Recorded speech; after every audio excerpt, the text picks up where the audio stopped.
Applause entertainment நீலம் studios தயாரிப்பில் applause entertainment மற்றும் பாரஞ்சித் வழங்கும் பாரி செல்வராஜ் இயக்கத்தில் ரூம் நடிக்கும் பைசன் காலமானான் இன்று முதல் உங்கள் அபிமான தெரியாது. இருமல் மருந்து இன்னைக்கு அதை பயன்படுத்திய 12 பச்சிளம் குழந்தைகள் உயிரிழந்துவிட்டனர். தமிழ்நாட்டின் சென்னைக்கு அருகில் இருக்கின்ற காஞ்சிபுரத்தில் தயாரிக்கப்பட்ட இருமல் மருந்து, இந்த மருந்து இந்தியா முழுவதும் இன்றைக்கு விற்பனை செய்யப்பட்டிருக்கின்றன. அக்டோபர் மாதம் 1ஆம் தேதி மத்திய பிரதேச மருந்து கட்டுப்பாட்டுத்துறை தமிழக அரசுக்கு இது குறித்து ஒரு அவசர கடிதம் அனுப்பப்பட்டுள்ளது. தமிழக அரசு 3/10/2025 அன்று அந்த மருந்து நிறுவனம் மிகப்பெரிய தவறு இழைத்ததாகவும் 39 GMP மீறல்கள் உள்ளதாகவும் தெரிவித்து உற்பத்தியை நிறுத்துமாறு தடை விதித்துள்ளது. 7/10/2025 அன்று மத்திய பிரதேச அமைச்சர் திரு நரேந்திர சிவாஜி படேல் தமிழக சுகாதாரத்துறை மிகுந்த அலட்சியமாக இருக்கின்றது என்று பகிரங்கமாக குற்றம் சாட்டியிருக்கின்றார். அதோடு சென்னை அசோக் நகரில் மருத்துவ நிறுவன உரிமையாளரான ஜி ரங்கநாதன் அவர்களை மத்திய பிரதேச சிறப்பு விசாரணை குழு கைது செய்யப்பட்டது. அக்டோபர் 15ஆம் தேதி சேசன் பார்மா மருந்து நிறுவனத்தில் உற்பத்தி தடை செய்கிறது. மேலும் மருந்து நிறுவனங்களுக்கு சொந்தமான இடங்களிலும் ஈடி சோதனை நடைபெறுகிறது. அதற்கு பிறகுதான் தமிழ்நாடு அரசு மருந்து கட்டுப்பாட்டு அதிகாரிகள் இடைநீக்கம் செய்கிறார்கள். தற்போது இறந்த குழந்தைகளின் எண்ணிக்கை 25. உலக சுகாதார நிறுவனம் WHO இந்த கோல்ட் ட்ரிப் மருந்தை பயன்படுத்த வேண்டாம் என்று எச்சரித்திருக்கின்றது. இப்படி குழந்தைகளுக்கு தயாரிக்கின்ற மருந்துகள் அந்த நிறுவனத்தை தொடர்ந்து இந்த அரசு கண்காணிக்க வேண்டும். இப்படி கண்காணிக்காத காரணத்தினால்தான் இன்றைக்கு விலைமதிக்க முடியாத 25 பச்சிளம் குழந்தைகளை இன்றைக்கு இறந்திருக்கின்றது என்பது மிகுந்த வேதனைக்குரிய சம்பவம். இன்றைய தினம் கவன ஈர்ப்பில் மாண்பு சுகாதாரத்துறை அமைச்சர் அவர்கள்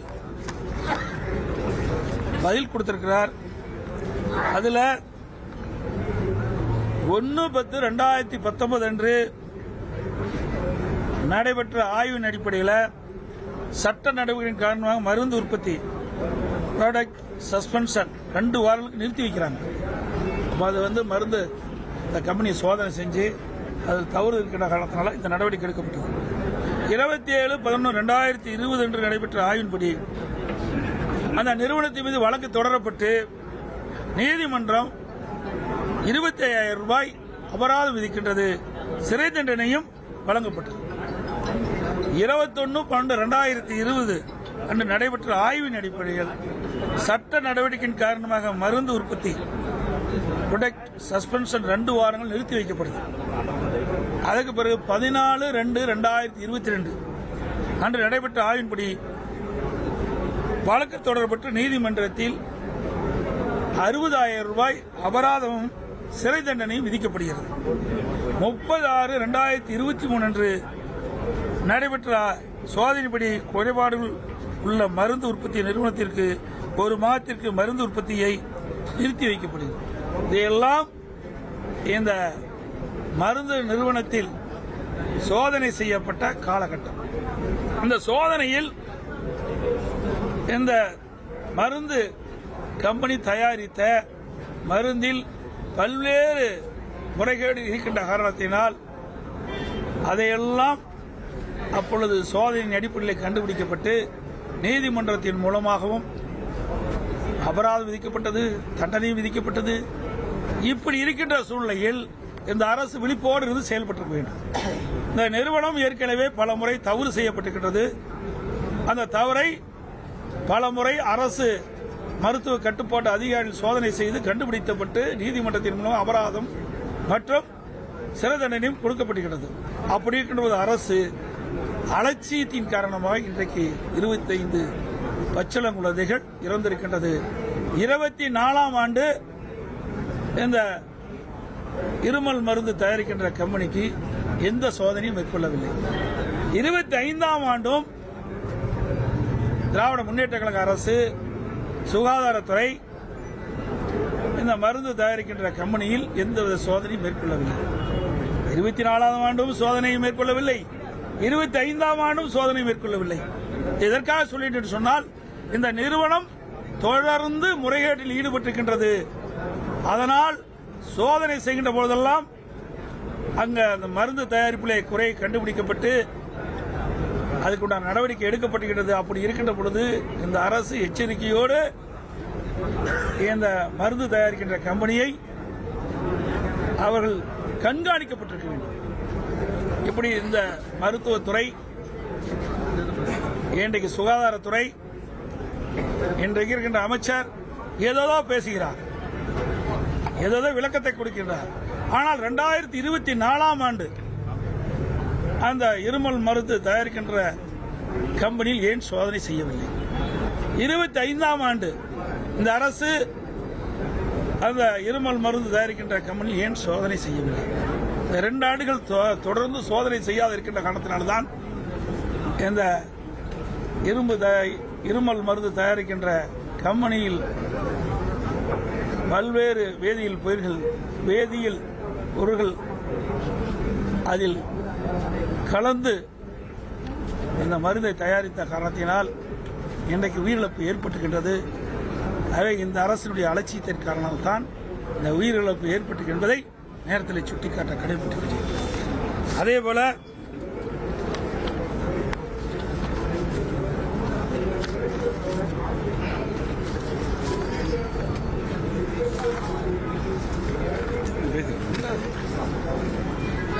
கிட்னி முறைகேடு நன்றா தெரியும்.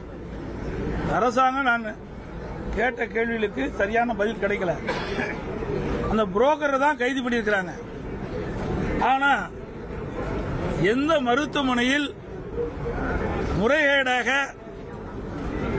கிட்னி மாற்று அறுவை செஞ்சிருக்காங்களோ அந்த மருத்துவமனையில் எந்த நடவடிக்கை எடுக்கல.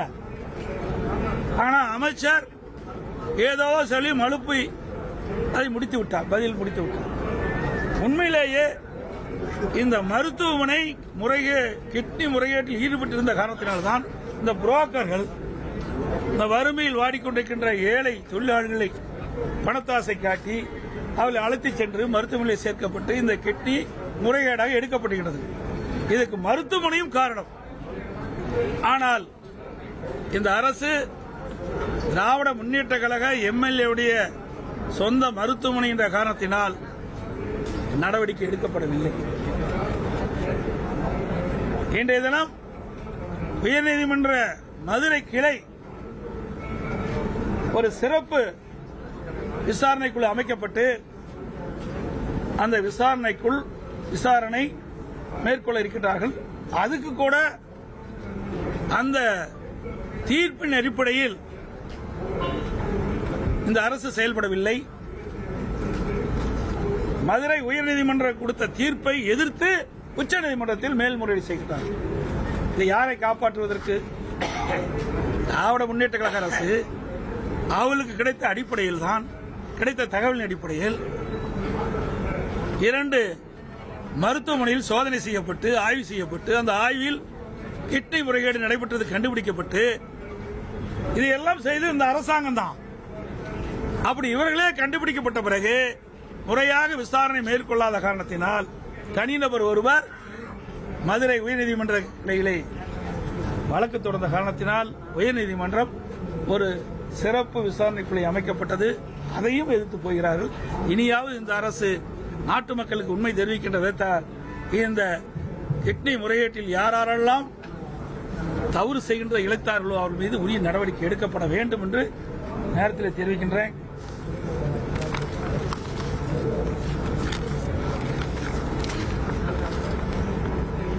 இன்றைக்கு டெல்டா மாவட்டத்தில் குறுவை சாகுபடி செய்யப்பட்டிருக்கிறது. நல்ல விளைச்சல் கிடைத்திருக்கின்றது.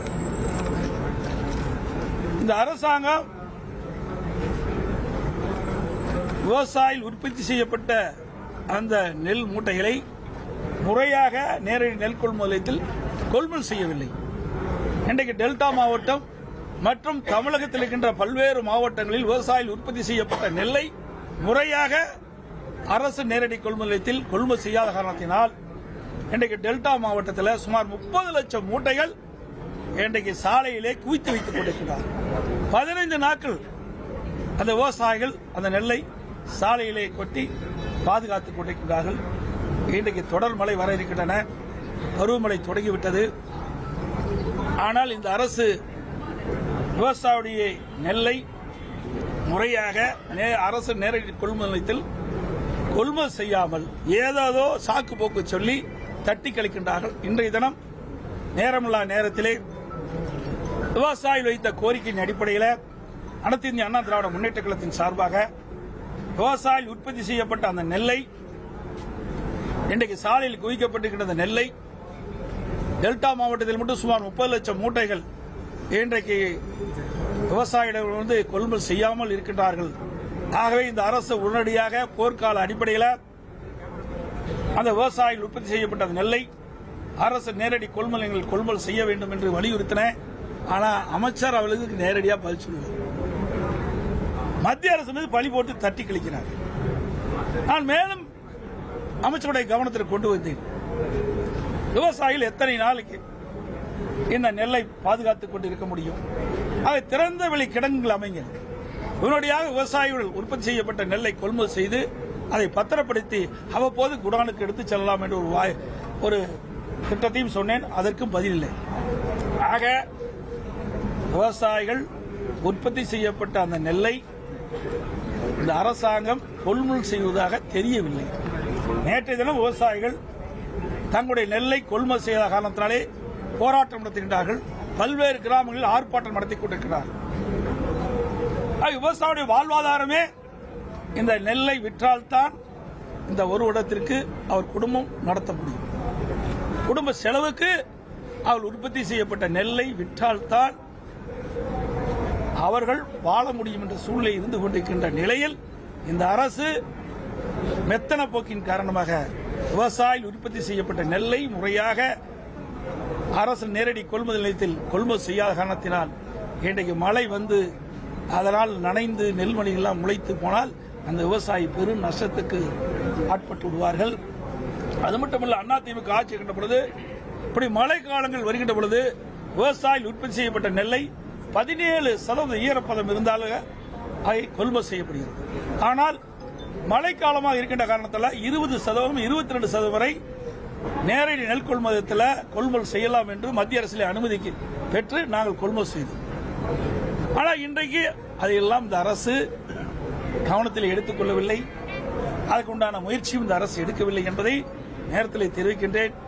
இன்றைக்கு 30 லட்சம் மூட்டைகள் இன்றைக்கு திறந்த வெளியிலே சாலையிலே குவித்து வைத்திருக்கின்ற விவசாயிகள் கடும் துன்பத்துக்கும் வேதனைக்கும் ஆளாகின்றார்கள். விவசாயிகளுடைய விரோத அரசாக இந்த அரசு செயல்பட்டுக் கொண்டிருப்பதை நேரத்திலே நான் என்னுடைய கண்டனத்தை தெரிவிக்கின்றேன்.